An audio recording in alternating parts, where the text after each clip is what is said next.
আসসালামু আলাইকুম। সংবাদে আপনাদের সবাইকে স্বাগত জানাচ্ছি। আমি ফিরোজ তোহা। শুরুতেই সংবাদ শিরোনাম। বাংলাদেশের সর্বশেষ গুরুত্বপূর্ণ আপডেট সংবাদে আপনাকে স্বাগত। শুরুতেই সংবাদ শিরোনাম, পরে বিস্তারিত। শুরুতেই জানিয়ে দিব, ডিবি হারুন এবং বিপ্লব সহ পুলিশের 187 জনের বিরুদ্ধে অ্যাকশন শুরু। গত 5 আগস্ট শেখ হাসিনা পালিয়ে যাবার পর 187 জন পুলিশের সদস্য এখনও কাজে ফিরেনি। তাদের বিরুদ্ধে অ্যাকশন শুরু করেছে অন্তর্বর্তীকালীন সরকারের প্রধান উপদেষ্টা প্রফেসর ডক্টর মোহাম্মদ ইউনূসের সরকার। জানাবো, ঐক্য গড়তে যোগাযোগ বাড়াচ্ছে ইসলামী দলগুলো।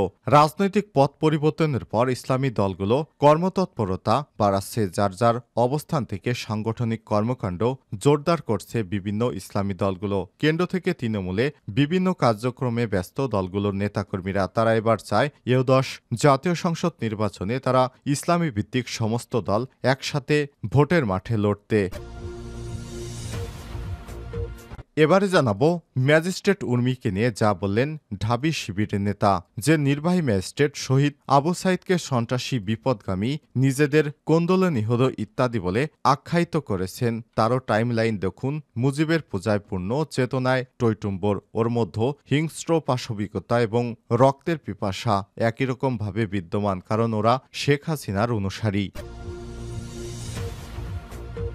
জানাবো, ভারত ছেড়ে আরব আমিরাতে হাসিনা। বিভিন্ন সংবাদ মাধ্যম দাবি করছে শেখ হাসিনা ভারত ছেড়ে সংযুক্ত আরব আমিরাতে আশ্রয় নিয়েছে। তবে কোনো অনলাইন পত্রিকাই বা কোনো নিউজ মিডিয়া শেখ হাসিনা যে ভারত ছেড়েছেন এ বিষয়ে গুরুত্বপূর্ণ সূত্রের কোনো সংবাদ দিতে পারেনি।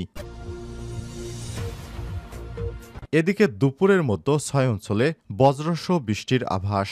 দেশের 6 অঞ্চলের উপর দিয়ে দুপুরের মধ্যে ঝোড়ো হাওয়া সহ বৃষ্টি বা বজ্রসহ বৃষ্টি হতে পারে। মঙ্গলবার 8 অক্টোবর ভোর রাত 5টা থেকে দুপুর 1টা পর্যন্ত দেশের অভ্যন্তরীণ নদীবন্দরের জন্য দেয়া আবহাওয়ার পূর্বাভাসে সব তথ্য জানানো হয়েছে।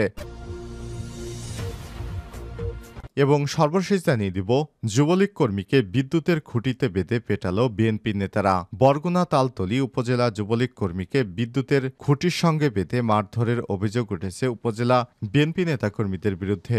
বিদ্যুতের খুঁটিতে বাঁধা সুমনের ছবি ইতিমধ্যেই সামাজিক যোগাযোগ মাধ্যমে ভাইরাল হয়েছে। গত সন্ধ্যায় তালতলী বাজারে এই ঘটনা ঘটে। ওই যুবলীগ কর্মীর নাম জাফরুল হাসান সুমন, 30। তিনি তালতলী উপজেলা মুক্তিযোদ্ধা সংসদের সাবেক কমান্ডার মোহাম্মদ মুসলিম উদ্দিন হাওলাদারের ছেলে। প্রিয় দর্শক, এতক্ষণ শুনছিলেন সংবাদ শিরোনাম, এবারে বিস্তারিত।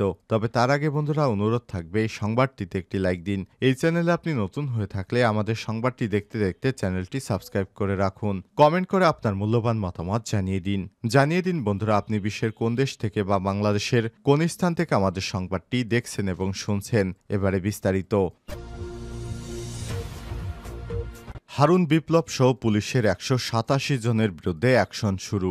গত 5 আগস্ট থেকে হাওয়া হয়ে গেছেন তারা। কাগজপত্রে পুলিশ বাহিনীতে তাদের চাকরি রয়েছে এখনও, কিন্তু অন্তর্বর্তীকালীন সরকারের 2 মাসেও তারা কর্মস্থলে ফেরেনি। গত 5 আগস্ট আওয়ামী লীগ সরকারের পতনের দিন থেকে গতকাল 7 অক্টোবর পর্যন্ত অদৃশ্য রয়েছে পুলিশের 187 জন সদস্য। এই তালিকায় রয়েছে পুলিশের বহুল আলোচিত ডিআইজি মোহাম্মদ হারুনুর রশিদ, অতিরিক্ত ডিআইজি বিপ্লব কুমার সরকার। অবশ্য এই 2 কর্মকর্তা সহ 187 জন সদস্যের বিরুদ্ধে এরই মধ্যে ব্যবস্থা নেওয়ার প্রক্রিয়া শুরু করেছে পুলিশ সদর দপ্তর। কর্মস্থলে উপস্থিত না হওয়া পুলিশ সদস্যদের মধ্যে একজন ডিআইজি, 7 জন অতিরিক্ত ডিআইজি, 2 জন পুলিশ সুপার, 1 জন অতিরিক্ত পুলিশ সুপার, 5 জন সহকারী পুলিশ সুপার, 5 জন পরিদর্শক, 14 জন উপপরিদর্শক ও সার্জেন্ট, 9 জন সহকারী উপপরিদর্শক, 7 জন নায়েক, 136 জন কনস্টেবল রয়েছে। পুলিশ সদর দপ্তরের দায়িত্বশীল এক কর্মকর্তা কালবেলাকে বলেছেন, এরই মধ্যে পুলিশের ওই 187 সদস্যের বেতন স্থগিত করা হয়েছে। তাদের বিরুদ্ধে আইনগত প্রক্রিয়া শুরু হয়েছে। কেন তারা কর্মস্থলে উপস্থিত হচ্ছে না, নিয়ম অনুযায়ী এজন্য তাদের শোকজ করা হবে।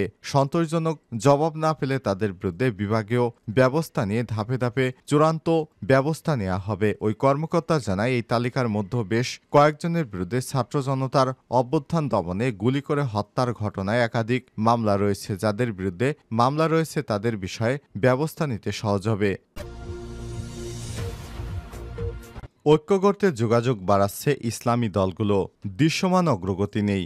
রাজনৈতিক পথ পরিবর্তনের পর ইসলামী দলগুলোর কর্মতৎপরতা বাড়ছে। যার যার অবস্থান থেকে সাংগঠনিক কর্মকাণ্ড জোরদার করছে বিভিন্ন ইসলামী দলগুলো। কেন্দ্র থেকে তৃণমূলে বিভিন্ন কার্যক্রমে ব্যস্ত দলগুলোর নেতাকর্মীরা। নতুন প্রেক্ষাপটে একটি নির্বাচনী ঐক্য গড়তে বিভিন্ন ইসলামী দল পারস্পরিক যোগাযোগ বৃদ্ধি করছে। বিশেষ করে ইসলামী কয়েকটি দলের সঙ্গে নির্বাচনী ঐক্য গড়ে এও10 জাতীয় সংসদ নির্বাচনে লড়তে চান বাংলাদেশ জামাত ইসলাম। এ লক্ষ্যে দলটি এরই মধ্যে বিভিন্ন রাজনৈতিক দলের সঙ্গে পৃথকভাবে মতবিনিময় করেছে, যার মধ্যে 5টি ইসলামী দল এবং আলেম সমাজ রয়েছে। সংশ্লিষ্ট সূত্র থেকে জানা যায়, বিএনপির সঙ্গে জামাতের বনিবনা হওয়ার সম্ভাবনা ক্ষীণ। এমনটা বিবেচনায় নিয়ে জামাতের নীতি নির্ধারকেরা অন্যান্য ইসলামী দলের সঙ্গে একটি নির্বাচনী ঐক্য করতে চাইছেন। এই লক্ষ্যে দলটি যোগাযোগ বাড়িয়েছে। তবে নির্বাচনী ঐক্য গড়ার বিষয়টি এখনও দৃশ্যমান নয়। চূড়ান্ত রূপ নিতে আরও সময় লাগতে পারে বলে সূত্র থেকে জানা গেছে। চরমোনাই পীরের দল ইসলামী আন্দোলন বাংলাদেশ সহ কয়েকটি দলের নেতারা জানান, জামাতের সঙ্গে তাদের আদর্শগত কিছু মতানৈক্য রয়েছে, যে কারণে ঐক্য করতে বিলম্ব হচ্ছে। কিন্তু জাতির বৃহত্তর স্বার্থে ইসলামী দলগুলোকে ঐক্য গড়তে কোনো বাধা হবে না। জামাত ইসলাম বাদ দিয়ে ইসলামী দলগুলোর নির্বাচনী ঐক্য শক্তিশালী হবে না বলেও অধিকাংশের মত। ম্যাজিস্ট্রেট উর্মিকে নিয়ে যা বললেন ঢাবি শিবিরের নেতা। যে নির্বাহী ম্যাজিস্ট্রেট শহীদ আবু সাইদকে সন্ত্রাসী, বিপদগামী, নিজেদের কোন্দলে নিহত ইত্যাদি বলে আখ্যায়িত করেছেন, তারও টাইমলাইন দেখুন।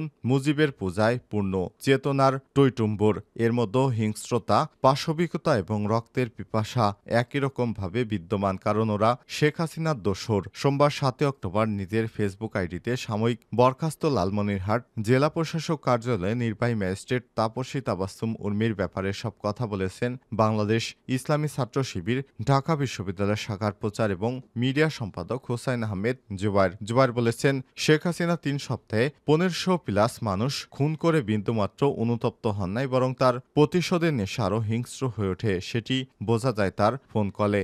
এখনও তিনি তালিকা করে রাখতে বলেন, শিক্ষা দিবেন বলে। এ সময় তিনি বলেন, শেখ হাসিনার অনুসারীরাও এরকম সাইকো জানোয়ার সদৃশ।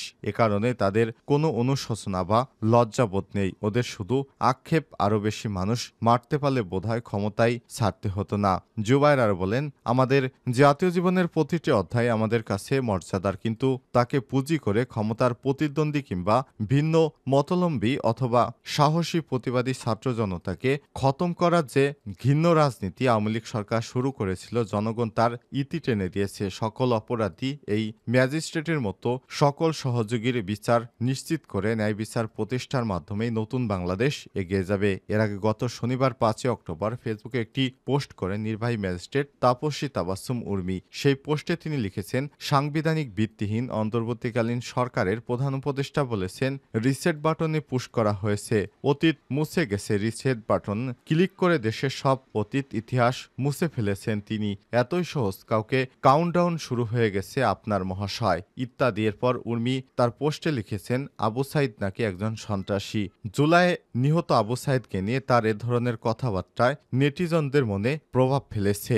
উর্মি লিখেছেন, মানে কত বড় বোকার স্বর্গে আছি এইটা শুধু চিন্তা করি। আবু সাইদ বিশৃঙ্খলা সৃষ্টিকারী সন্ত্রাসী একটা ছেলে, যে কিনা বিশৃঙ্খলা করতে গিয়ে নিজেদের দলের লোকের হাতেই মারা পড়ল, সে নাকি শহীদ। এটাও এখন মানা লাগবে। এ সমস্ত আজেবাজে কথা লিখে তিনি দেশকে উত্তপ্ত করে ফেলেছেন।